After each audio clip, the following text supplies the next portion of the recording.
What's up, guys? Today I'm replacing my hot tub pump. It's making a bunch of squealing noise, and then it quit, and it's just humming. And this isn't the type that has like an external capacitor. Pump wasn't that expensive, so I went ahead and bought a new one. It was between $250 and $300. I know that's a lot of money, but considering I got about 10 years out of use out of it, I'm happy. So the one I got, this piece is facing up.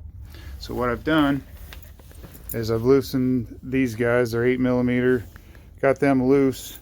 This I can rotate now to the position that I need it to, and what it is just like so.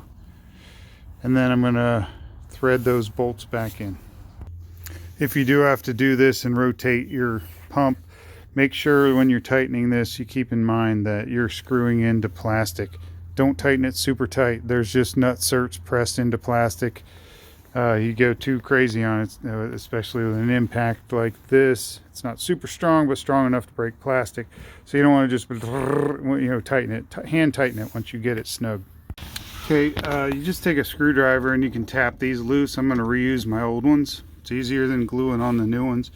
Exact same pump.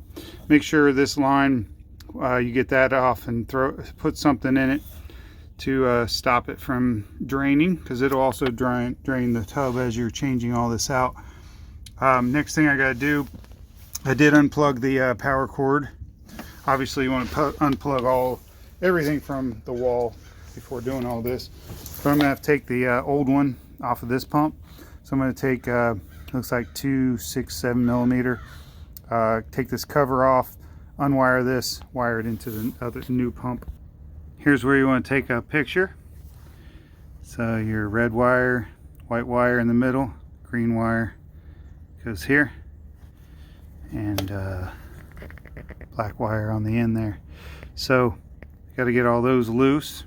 So I'm going to get a deep socket, see if I can slide it in there. You can push these back just a little and get a little more room. Get those off and swap it out. Correction, you just need to grab these plugs, pull them off with some needle nose. All wired back up. Now I'm going to put my new cap on. There's a rubber pad on the base that's zip tied on. I'm going to snip those off and get me some other new zip ties and transfer it to the new pump. That keeps it from vibrating. Got that pad transferred, ready to install. I'm going to set it in place, put my ground wire, mount my ground wire. I'm going to loosen this a bit before I get it in there so that I can just slide it in and tighten it. I will then plug the power wire back in and hook up the two lines snug, and then I'm going to tighten it down with the screws and the mounting to the base, and then I will tighten the pipes up all the way. Next, you need to take this off the old pump, unless you bought a new one. It's got a decent O-ring on it. I would recommend replacing that if it leaks, but you just take one of these off the new pump, put it in its place. You're going to put this back on. The piece that I removed had a new O-ring, obviously, so I swapped it to this piece. Okay, so I got both connections nice and tight.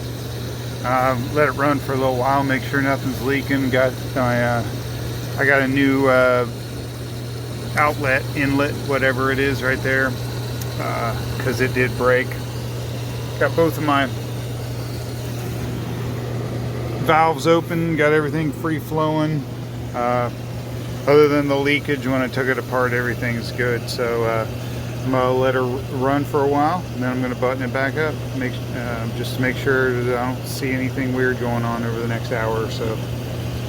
That's about it, man. I saved myself a ton of money.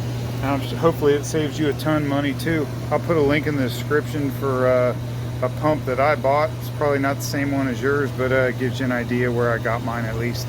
All right, man, thanks for watching. Please subscribe. Back in business. Just got to get it back up to temperature.